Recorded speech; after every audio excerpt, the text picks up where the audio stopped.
من الشیطان الرجیم بسم اللہ الرحمن الرحیم فصل لربک وانحر ان شانئک هو الابتر۔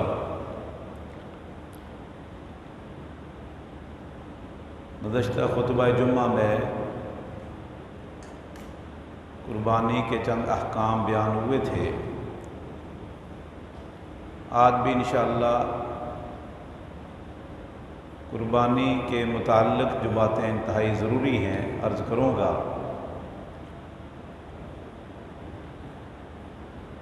مسنہ جانور کی عمر اور جانوروں کی اقسام کے حوالے سے تو آپ بیان سن چکے ہیں۔ ایک سوال پیدا ہوتا ہے کہ ایک بکری، گائے یا اونٹ میں جو حصہ ہوتا ہے وہ ایک شخص کی طرف سے کفایت کرے گا یا پورے گھر والوں کی طرف سے؟ کیونکہ اس وقت سوشل میڈیا کا دور ہے، ہر شخص مجتہد، مفتی اور علامہ بنا ہوا ہے، جسے کچھ چار لفظ بولنے آتے ہیں وہ لوگوں کی اصلاح بلکہ فتویٰ دینے کی کوشش کرتا ہے۔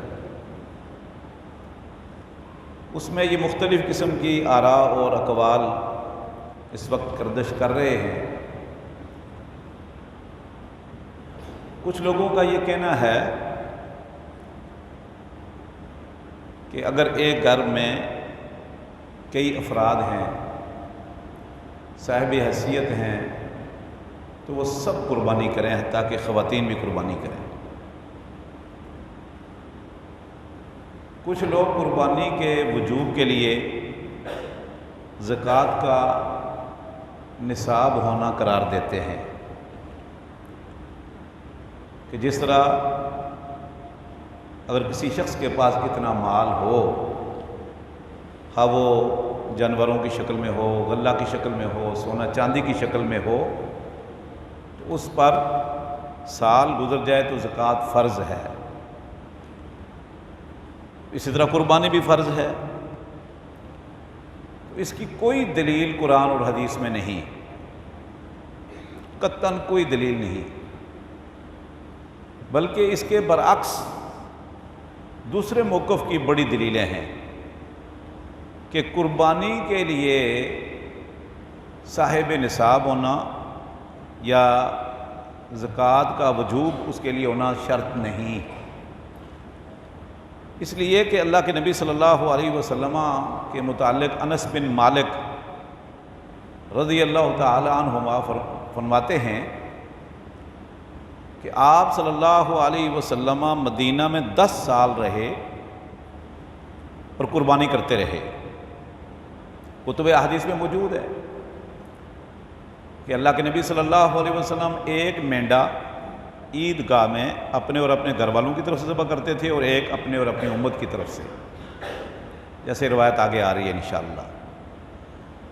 اور یہ بات بھی متفق علیہ ہے کہ اللہ کے نبی صلی اللہ علیہ وسلم کبھی بھی صاحب نصاب نہیں رہے، یعنی آپ کے گھر کی کیفیت 9 بیویاں تھیں، 9 گھر تھے، اور سب سے زیادہ جس بیوی سے آپ کو محبت تھی وہ ابو بکر کی بیٹی تھی عائشہ رضی اللہ تعالیٰ عنہ، اور عائشہ رضی اللہ تعالیٰ عنہ کے والد مدینے کے تاجروں میں سے تھے، ابو بکر صدیق رضی اللہ تعالیٰ عنہ۔ تو اس کے باوجود کیفیت یہ تھی کہ آپ صلی اللہ علیہ وسلم کے پاس وفد جب آتے تھے فتح مکہ کے بعد یا اس کے قرب و جوار خیبر کے بعد، یعنی مدینے کے آپ صلی اللہ علیہ وسلم کی زندگی کے آخری سالوں کی بات ہے، ایک مرتبہ کچھ لوگ آئے، اسلام قبول کیا، بیعت کی، تو آپ نے ان کے کھانے کا انتظام کیا اور اپنی ایک بیوی کے گھر بھیجا کہ کوئی کھانے کے لیے تو ان کا انتظام، اس کی طرف سے صاف جواب آیا کچھ بھی نہیں۔ دوسری، تیسری، چوتھی، آٹھویں، نویں بیوی کے گھر آپ کا خادم گیا، اس طرف سے جواب آیا کچھ بھی نہیں۔ پھر آپ صلی اللہ علیہ وسلم نے ایک صحابی کو فرمایا کہ آپ ان مہمانوں کو اپنے گھر لے جاؤ۔ اس نے بھی اپنے بیوی بچوں کا کھانا اس کو کھلا دیا، واقعہ آپ نے سنا بارہا۔ اسی طرح بخاری مسلم میں ہے کہ عائشہ رضی اللہ عنہا فرماتی ہیں ہمارے گھر میں ایک خاتون آئی، 2 بچیاں تھیں، اور آ کر کہا کہ کچھ اللہ کے راستے میں دو، ہمیں میری بچیاں بھوکی ہیں۔ تو میں گھر کے سب کچھ کونے کھدرے چھان مارے، تاکچے اس زمانے میں ہوتے تھے، تھیلی بھی، ایک تاکچے سے کہیں ایک کھجور ملی، بس یہ نبی کریم صلی اللہ علیہ وسلم کے گھر کی کیفیت ہے۔ وہ اس عورت کو دی اور اس نے دونوں بیٹیوں میں آدھی آدھی تقسیم کر دی۔ اللہ کے نبی صلی اللہ علیہ وسلم جب دنیا سے گئے تو آپ کے گھر میں تلواریں تھیں، تیر ترکش تھے، تکیہ تھا، ایک کھجور کی چھال کا بچھونا وہ گدا تھا، بس ایک مشکیزہ، یہ آپ کے گھر کا کل اثاثہ تھا۔ تو آپ کیسے زکوٰۃ دیتے؟ کبھی بھی صاحب نصاب نہیں ہوئے اللہ کے نبی صلی اللہ علیہ وسلم نے، قربانی ہر سال کرتے تھے۔ اسی طرح صحابہ کرام کو آپ نے ترغیب دلائی، غریب لوگ بھی قربانی کیا کرتے تھے، کبھی صاحب نصاب کا سوچا ہی نہیں۔ ایک اور اسی حوالے سے فتویٰ بھی میری نظر سے گزرا ہے۔ فتویٰ کیا ہے؟ یہ اس کی گفتگو ہے کہ جی ہر گھر کے ہر فرد پر قربانی فرض ہے، مرد ہوں، عورت ہوں، صاحب نصاب ہوں یا استطاعت والے ہوں۔ استطاعت کے حوالے سے میں نے گزشتہ خطبہ جمعہ میں کتاب و سنت کی روشنی میں گفتگو کی ہے، لیکن آج میں یہ بیان کرنا چاہتا ہوں کہ اس میں صحیح راجح موقف کیا ہے کتاب و سنت کی روشنی میں۔ اگر کوئی شخص گھر کا سربراہ ہے، اس کے ساتھ اس کے بیٹے ہیں، وہ بھی کما رہے ہیں، بھائی ہیں، لیکن وہ چولہا ایک ہے، گھر کے افراد مشترکہ ہیں، پیسے سب کے جمع ہوتے ہیں اور کھانا پینا اکٹھا ہے، اس کے بیٹے، بیٹیاں، بیوی سب ایک فیملی کہلائیں گے، ایک فیملی کہلائیں گے، اور گھر کا ایک فرد قربانی کر دے تو سب کی طرف سے کفایت کرے گا، کافی ہو جائے گی۔ دلیل اس کی یہ ہے کہ اللہ کے نبی صلی اللہ علیہ وسلم کی 9 بیویاں تھیں، آپ 2 مینڈے ذبح کرتے تھے، جیسا کہ کتب حدیث میں سب میں موجود ہے۔ ایک اللہم تقبل من محمد و من آل محمد، آل محمد بھی آپ کی بیویاں بچے سب آ گئے۔ دوسرا اللہم تقبل من محمد و من امت محمد، دوسرا مینڈا ذبح کرتے وقت کہتے ہیں۔ اور مشکات میں ہے صحیح سند سے کہ محمد صلی اللہ علیہ وسلم کی امت کے ان لوگوں کی طرف سے جو قربانی نہیں کر سکتے، تو اس سب کی طرف سے قربانی ایک مینڈا ہو گیا، اور امت کی طرف سے اور آپ کی طرف سے دوسرا ہو گیا۔ اسی طرح صحیح بخاری کے اندر ہے کہ اللہ کے نبی صلی اللہ علیہ وسلم اپنے اور اپنی بیویوں کی طرف سے ایک ہی مینڈا کیا کرتے تھے۔ پھر مجاہد رحمۃ اللہ علیہ فرماتے ہیں کہ میں نے ابو ایوب انصاری رضی اللہ تعالیٰ عنہ سے پوچھا کہ اللہ کے نبی صلی اللہ علیہ وسلم کے زمانے میں قربانی کتنے لوگوں کی طرف سے کی جاتی تھی؟ تو ابو ایوب انصاری رضی اللہ تعالیٰ عنہ نے فرمایا کان الرجل فی عہد رسول اللہ صلی اللہ علیہ وسلم یضحی عنہ وعن اہل بیتہ الشاۃ۔ اللہ کے نبی صلی اللہ علیہ وسلم کے زمانہ مبارک میں، عہد مبارک میں، ہم میں سے ہر شخص اپنے اور اپنے گھر والوں کی طرف سے ایک بکری ذبح کیا کرتا تھا، یا گائے میں ایک حصہ، یا اونٹ میں ایک حصہ۔ یہ صحیح مسلم میں، جامع ترمذی میں، مسند احمد میں، دیگر کتب میں یہ حدیث صحیح سند کے ساتھ موجود ہے۔ پورے گھر والوں کی طرف سے ایک۔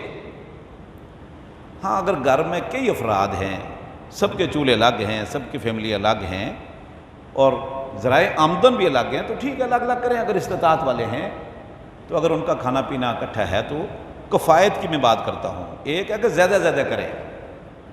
اللہ کے نبی صلی اللہ علیہ وسلم نے 2 مینڈے کیے ہیں، آج کے دوران آپ نے 100 اونٹ ذبح کیے ہیں، اور اسی طرح 100 اونٹ تو آپ نے اپنی طرف سے ذبح کیے ہیں۔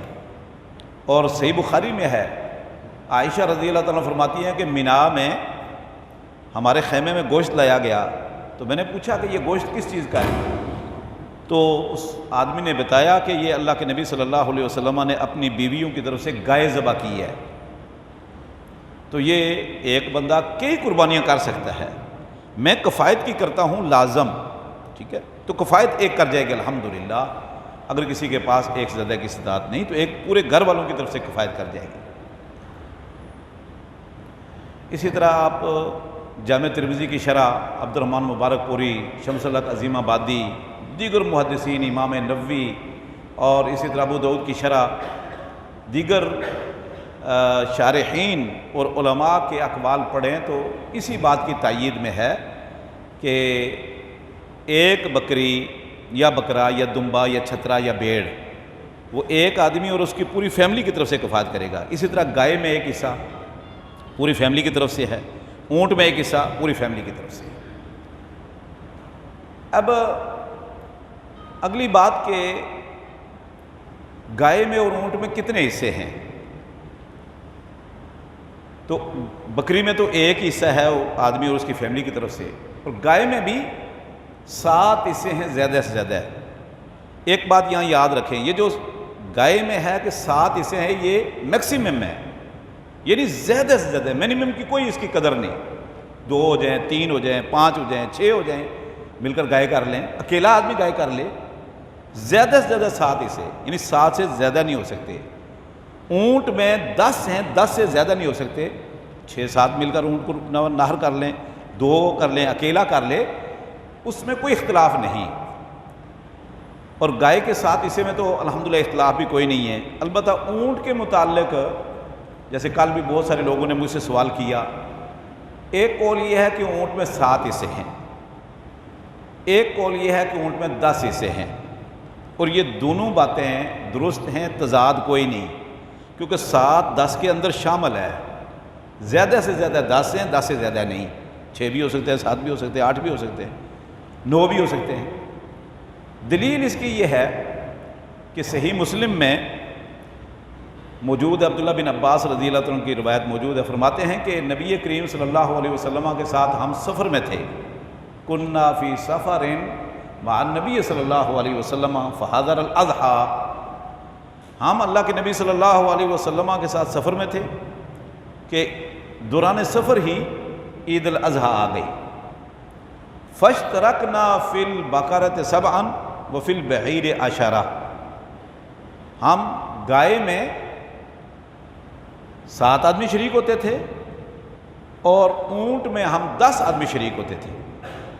یہ ابو داؤد کے اندر، مسند احمد میں، صحیح ابن خزیمہ میں یہ حدیث صحیح سند کے ساتھ موجود ہے، اور اسی طرح صحیح بخاری کے اندر ایک روایت آتی ہے کہ ایک موقع پر اللہ کے نبی صلی اللہ علیہ وسلم نے صحابہ کرام میں جانور تقسیم کیے مال غنیمت کے، آپ 10 آدمیوں، ہر آدمی کو ایک بکری دیتے تھے مال غنیمت میں سے، ہر آدمی کو ایک بکری دی، یا بکرا یا دمبا چھترا جو بھی ہے وہ جنس ہے یہی تھی، ہر آدمی کو ایک ایک بکری آپ نے دے دی۔ بکریاں ختم ہو گئیں تو 10 آدمیوں کو ایک اونٹ دیتے تھے، یہ روایت صحیح بخاری کے اندر موجود ہے۔ تو ثابت ہوا کہ ایک اونٹ 10 بکریوں کے برابر ہے، ہر بندے کو ایک بکری دی، جب بکریاں ختم ہو گئیں، اونٹ تھے تو 10 بندوں کو ایک اونٹ دیتے تھے، ثابت ہوا کہ ایک اونٹ میں 10 حصے ہیں۔ اسی طرح اور روایات بھی بے شمار موجود ہیں، کئی لوگوں نے اس کی یہ تطبیق دی ہے کہ قربانی میں، اضحیٰ کی قربانی میں 10 حصے ہیں اور حج کی قربانی میں 7 ہیں. تو یہ بھی ایک علماء کے قول ہیں. بہرحال ثابت ہوا کہ اونٹ میں زیادہ سے زیادہ 10 حصے. صحیح احادیث بخاری اور ابو داؤد ترمذی کے حدیث سے موجود ہیں. پھر حاملہ جانور کی قربانی. بالکل حاملہ جانور کی قربانی بھی جائز ہے، ذبح کرنا بھی جائز ہے. ابو سعید خدری رضی اللہ تعالیٰ عنہ فرماتے ہیں کہ ہم نے نبی کریم صلی اللہ علیہ وسلم سے خود پوچھا کہ اللہ کے رسول ننحر الناقۃ ونذبح البقرۃ والشاۃ، ہم بعض اوقات اونٹنی ذبح کرتے ہیں، گائے بکری ذبح کرتے ہیں اور اس کے پیٹ سے بچہ نکل آتا ہے. اب اگر وہ مر چکا ہے تو ہم کھائیں یا اس کو پھینک دیں؟ زندہ ہے تو پھر تو مسئلہ ہی کوئی نہیں. اگر اس کی روح نکل چکی ہے، اس بچہ مر چکا ہے، آپ نے فرمایا کلوہ ان شئتم فإن زکاتہ زکاۃ امہ، جی چاہتا ہے تو کھا لو، نہیں جی چاہتا تو پھینک دو. جب آپ نے وہ جانور ذبح کیا تھا اس کی ماں، تو ساتھ یہ بھی ذبح ہو گیا، حلال ہو گیا.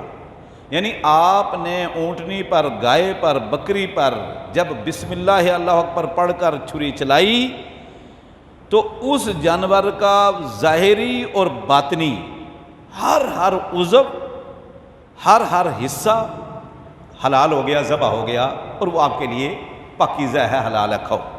اب اس میں دل بھی ہے، گردے بھی ہیں، اس میں کلیجی بھی ہے، اس میں پھپھڑے بھی ہیں، اور اس میں اجری بھی ہے، اس میں آنتیں بھی ہیں، اس میں بے شمار چیزیں ہیں. تو اسی کے اندر اس کا حصہ، اس کا بچہ بھی ہے. تو جیسے ہر عضو پر الگ سے بسم اللہ اللہ اکبر نہیں پڑھتے آپ، اسی طرح وہ بچہ بھی اس کے جسم کا حصہ ہے. تو آپ صلی اللہ علیہ وسلم نے فرمایا جب اس کی ماں ذبح ہوئی تو وہ بچہ بھی اندر ذبح ہو گیا تھا. اگر دل کرتا ہے تو کھا لو، نہیں دل کرتا تو پھینک دو، مر چکا ہے تو یہ حلال ہے. اس حدیث سے ثابت ہوا کہ حاملہ جانور کی قربانی بالکل درست ہے. یعنی آپ نے اس کے بچے کا مسئلہ تو بتایا، یہ نہیں فرمایا کہ بھئی حاملہ جانور کی قربانی کیوں کرتے ہو آپ لوگ، یہ تو ہوتی ہی نہیں. تو اس کا مطلب حاملہ جانور کی قربانی بھی جائز ہے. اسی طرح خصی جانور کی قربانی بالکل درست ہے. ابو داؤد میں، مسند احمد، صحیح ابن خزیمہ، دیگر کتب حدیث میں یہ حدیثیں موجود ہیں. مشکات میں آپ نے بارہا پڑھی ہوں گی کہ انس بن مالک رضی اللہ تعالیٰ عنہ فرماتے ہیں کہ ذبح النبی صلی اللہ علیہ وسلم کبشین اقرنین املحین موجوعین. اللہ کے نبی صلی اللہ علیہ وسلم نے 2 مینڈے ذبح کیے قربانی میں. دونوں سینگ والے تھے اور گرے رنگ کے تھے، پیٹ ان کا سفید تھا، باقی سیاہ تھے، اور دونوں صحت مند تھے، سینگوں والے تھے، موجوعین، اور دونوں خصی تھے. یہ بالکل صحیح سند کے ساتھ حدیث موجود ہے، دونوں خصی تھے. اور آنڈو مینڈا بھی اللہ کے نبی صلی اللہ علیہ وسلم نے آنڈو بکرا بھی کیا. آپ نے فحیل کے لفظ بھی آتے ہیں کہ وہ فحیل تھے، یعنی آنڈو تھے. تو دونوں قسم کے جانور، آنڈو اور خصی جانور کی قربانی اللہ کے نبی صلی اللہ علیہ وسلم نے کی ہے. بالکل صحیح حدیث سے ثابت ہے، یہ اللہ کے نبی صلی اللہ علیہ وسلم کا عمل تھا. البتہ نبی کریم صلی اللہ علیہ وسلم نے جانور خصی کرنے سے منع کیا ہے. اس کے کیا وجوہات ہیں، کیا حکمتیں ہیں؟ یقیناً بات ہے حکمتیں بے شمار، آپ جانتے بھی ہوں گے. نسل کشی بھی ہوتی ہے، جانور کو تکلیف بھی ہوتی ہے، بے شمار وجوہات ہیں. تو جانور خصی کرنے سے منع کیا ہے، لیکن اگر خصی کیا ہوا جانور آپ کو ملتا ہے تو یہ عیب نہیں، اس کی قربانی بالکل درست ہے. ایک ہے خامخواہ کا اختلاف. اللہ کے نبی صلی اللہ علیہ وسلم کے عمل سے جب ثابت ہے تو پھر اس میں اختلاف ہمیں نہیں کرنا چاہیے. یہ عیب نہیں ہے خصی ہونا. اسی طرح بعض جانور کے ایک پورا ہوتا ہے، یہ کوئی عیب نہیں. گائے لوگ لے لیتے ہیں، 4 تھنوں میں سے ایک تھن اس کا کمزور ہوتا ہے یا چھوٹا ہوتا ہے یا بازو کا بالکل ہی چھوٹا ہوتا ہے، تو یہ بھی عیب نہیں ہے. جیسے سینگ کے خول کا اتر جانا، کان تھوڑا سا کٹ جانا، یہ عیب نہیں. اس طرح یہ بھی جانور کے عیب میں شامل نہیں ہوتا، شمار نہیں ہوتا. اللہ کے نبی صلی اللہ علیہ وسلم کی حدیث میں کہیں بھی ممانعت کا ذکر نہیں. میں نے پچھلی بار اور بارہا تقریباً آپ قربانی کے احکام سنتے ہیں، یہ حدیثیں بیان کی جاتی ہیں کہ اللہ کے نبی صلی اللہ علیہ وسلم نے وہ عیب گن کر بیان کیے ہیں جن کی موجودگی میں قربانی جائز نہیں، اور ان عیوب میں، نقائص میں ان کا تذکرہ موجود نہیں ہے۔ پھر میرے بھائیوں، قربانی خود انسان کو کرنی چاہیے۔ اللہ کے نبی صلی اللہ علیہ وسلم عیدگاہ میں 10 سال قربانی کرتے رہے اور خود اپنا مینڈا 2 مینڈے ذبح کرتے تھے۔ آپ نے 100 اونٹ قربانی کیے ہیں، جن میں سے 63 خود اللہ کے نبی صلی اللہ علیہ وسلم نے نہر کیے، باقی علی بن ابی طالب کو حکم دیا کہ باقی آپ کر لو۔ ابو موسیٰ اشعری رضی اللہ تعالیٰ عنہ اپنی بیٹیوں کو حکم دیا کرتے تھے کہ آپ اپنی قربانی خود نہر کر ذبح کریں، اور ابو موسیٰ اشعری رضی اللہ عنہ کی بیٹیاں خود قربانی کیا کرتی تھی۔ ہمارے ہاں ہے کہ یہ فتویٰ ہے کہ جی قربانی عورت ذبح ہی نہیں کر سکتی، مکروہ ہوتا ہے۔ پتہ نہیں مکروہ کا معنی ناپسند ہوتا ہے، یہ ایک چیز خام خواہ کی داخل ہو گئی۔ قرآن کریم میں حلال اور حرام کا ذکر ہے، مکروہ کا معنی ناپسند، طبیعت نہیں مانتی۔ اللہ اکبر۔ صحیح بخاری میں ہے کہ ایک صحابی کی خادمہ کنیزہ بکریاں چرایا کرتی تھی جنگل میں، ایک بکری پہاڑی سے گری اور زخمی ہو گئی، اسے کچھ نہیں ملا، چھری وغیرہ تھی نہیں، تو ایک پتھر توڑا اس نے، وہ دھاری دار پتھر بن گیا، دھار والا، اس پتھر سے اس نے بکری ذبح کر لی۔ تو انہوں نے کہا بھائی، اس نے بتایا کہ بکری تو میں نے ذبح کر دیا، زخمی ہو چکی تھی، مرنے لگی تھی۔ تو انہوں نے کہا بھی اللہ کے نبی صلی اللہ علیہ وسلم سے پوچھیں گے تو پھر کھائیں گے کہ کیا پتھر سے بکری یا جانور ذبح کیا جا سکتا ہے، کیونکہ ہمارے یہاں نا عجیب فلسفہ ہے۔ آپ نے دیکھا ہوگا، میں نے خود دیکھا ہے کہ ہمارے ہاں جب یہ مرغیاں ذبح کرنے والے نا، یہ جوتی بھی پہنتے ہیں اور سر پہ کچھ نہیں ہوتا تو شاپر سر پہ رکھ لیتے ہیں، کہ آپ نے دیکھا کہ مرغیاں ذبح کرنے والے شاپر رکھا ہوتا سر پہ، تو جوتی پاؤں میں ہونی چاہیے، سر ڈھانپا ہونا چاہیے، چھری کے دستے میں لکڑی ہونی چاہیے، باقاعدہ یہ کتابوں میں لکھا ہوا ہے۔ یعنی ایسی چیزیں قطعاً قرآن و حدیث سے ثابت نہیں، اور مرد ذبح کرے، عورت نہیں، مکروہ ہے، اپنی طرف سے بنائی ہوئی ہے شریعت، نعوذ باللہ من ذالک۔ تو بہرحال انہوں نے پوچھا اللہ کے نبی صلی اللہ علیہ وسلم سے کہ اس طرح میری خادمہ نے، باندی نے پتھر سے بکری ذبح کر لی، تو انہوں نے فرمایا کھاؤ، بالکل حلال ہے، اگر وہ شرعی طریقے سے ذبح کی گئی ہے تو بالکل جائز ہے۔ تو پتھر سے ذبح، لکڑی سے ذبح، اور یہ حدیث صحیح بخاری مسلم میں موجود ہے کہ صحابہ کرام نے فرمایا اللہ کے رسول، ہم خیبر فتح ہو گیا ہے اور بہت سارے جانور ایسے ہیں، ہمارے پاس چھریاں نہیں، تو آپ نے فرمایا ما انہر الدم ذکر اسم اللہ علیہ، کہ اللہ کا نام لے لیا گیا ہو اور جس چیز سے خون نکل آئے، وہ جو اس کی شرح کاٹ دے، بس اسے آپ حلال سمجھو اور کھاؤ۔ یہ ما انہر الدم کے لفظ ہیں، اس میں پتھر ہو، لکڑی ہو، کوئی بھی چیز لیکن دھاری دار ہو کہ اس کی شرح کٹ جائے اور خون جلدی سے نکلے، جانور تڑپے نہ، بس اتنا ہے۔ دوسرا اس حدیث سے مسئلہ ثابت ہوا کہ عورت کا ذبیحہ بھی حلال ہے۔ وہ اس لونڈی نے بکری ذبح کی تھی۔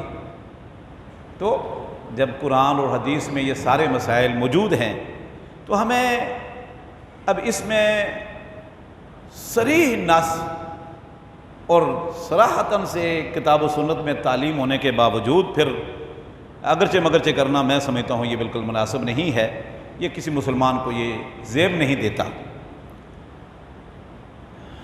آپ جانتے ہیں کہ ابھی عید سے قبل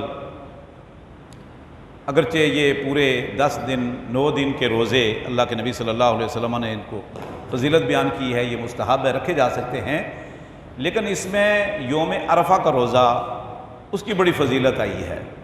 اللہ کے نبی صلی اللہ علیہ وسلم نے فرمایا صوم و یوم عرفہ احتسب علی اللہ ان یکفر السنتین، کہ عرفہ کے روزے کی وجہ سے مجھے اللہ سے امید ہے کہ اللہ 2 سال کے گناہ معاف فرمائے گا، آئندہ سال کے اور گزشتہ سال کے۔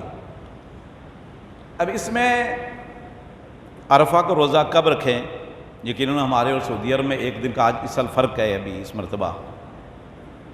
تو جس دن حاجی عرفات میں ہوں گے اس دن یوم عرفہ بھی ہوگا، اور اس دن وہاں 9 ذی الحجہ بھی ہوگی، کیونکہ حدیث میں 9 ذی الحجہ کے لفظ بھی آتے ہیں کہ 9 ذی الحجہ کا روزہ۔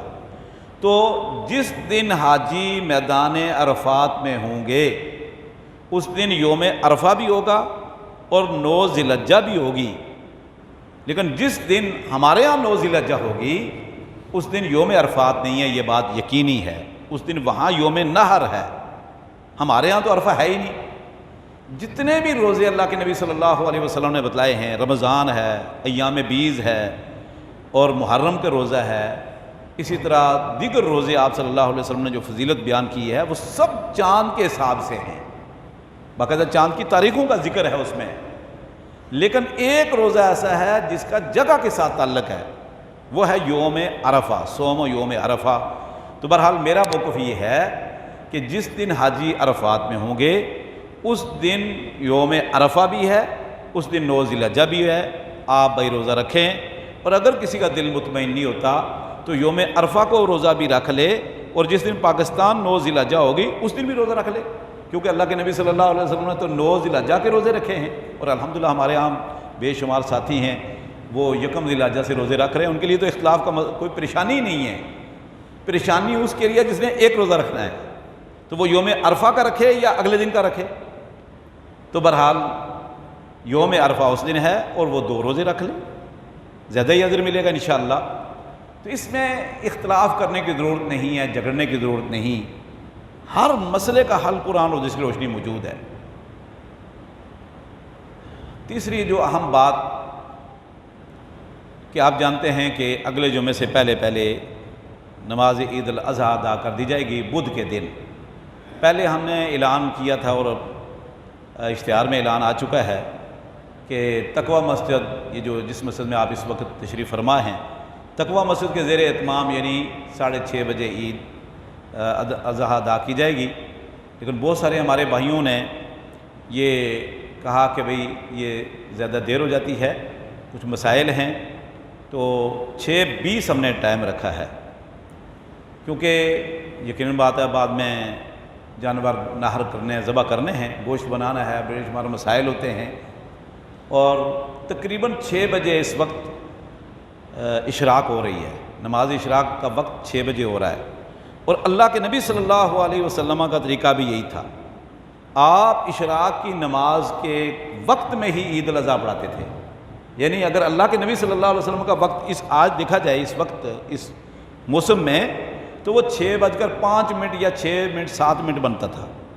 تو ہم نے 15 منٹ مزید آگے کر دیے ہیں، تو 6:20 پر انشاءاللہ اللہ کے فضل و کرم سے اس مسجد کے زیر اہتمام نماز عید الاضحیٰ اتوار بازار گراؤنڈ میں ادا کی جائے گی، اگر موسم صاف ہوا، اگر ابر آلود ہوا موسم، تو پھر انشاءاللہ اسی مسجد میں جیسے گزشتہ سال ہم نے نماز پڑھی تھی ادا کریں گے۔ تو تمام بھائی وقت پر تشریف لائیں۔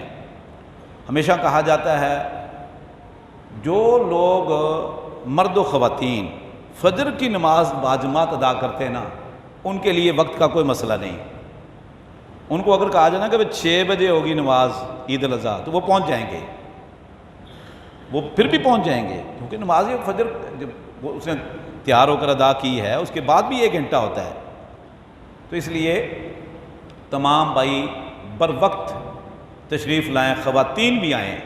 اللہ کے نبی صلی اللہ علیہ وسلم کے متعلق ام عطیہ رضی اللہ تعالیٰ عنہ فرماتی ہیں کہ نبی کریم صلی اللہ علیہ وسلم ہمیں حکم دیا کرتے تھے کہ ہم تمام خواتین کو گھروں سے نکالیں اور عید الاضحیٰ کی طرف لے کر جائیں، عیدین کی طرف، عیدگاہ کی طرف لے کر جائیں، حتیٰ کہ آپ نے فرمایا اگر کسی خاتون کے پاس چادر نہیں ہے پردے کے لیے تو وہ اپنی کسی پڑوسن سے ادھار چادر لے لے اور عیدگاہ سے پیچھے نہ رہے، حتیٰ آمار الحیض ان یخرجن الی المصلی فلیعتزلن المصلی، حتیٰ کہ اللہ کے نبی صلی اللہ علیہ وسلم نے اتنی تاکید کی کہ حائضہ خواتین کو بھی حکم دیا کہ وہ بھی عیدگاہ میں آئیں، جن پر نماز فرض نہیں، وہ بھی خواتین گھروں سے نکلیں اور عیدگاہ میں پہنچیں، البتہ مصلی سے وہ تھوڑی سائڈ پر رہیں، فَلْيَشْهَدْنَ دعوت المسلمین، مسلمانوں کی دعا میں خطبے میں شریک ہوں، صرف مصلی سے تھوڑی سائڈ پر بیٹھے ہیں جن پر نماز فرض نہیں. یعنی اتنی تاکید اللہ کے نبی صلی اللہ علیہ وسلم نے خواتین کے متعلق کی ہے، تو مردوں کے متعلق تو پھر آپ کا کیا خیال ہے؟ پھر اللہ کے نبی صلی اللہ علیہ وسلم کی حدیث بخاری مسلم میں آپ نے سنی، آپ نے فرمایا کہ آج ہم سب سے پہلے نماز عید ادا کریں گے، پھر گھروں میں جائیں گے قربانی کریں گے، اور جس نے یہ طریقہ اس طریقے پر عمل کیا اس نے میرے طریقے کو پا لیا، نبی کے طریقے کو پا لیا، اور جس نے نماز نہیں پڑھی پھر اس نے نبی کے طریقے کو نہیں پایا.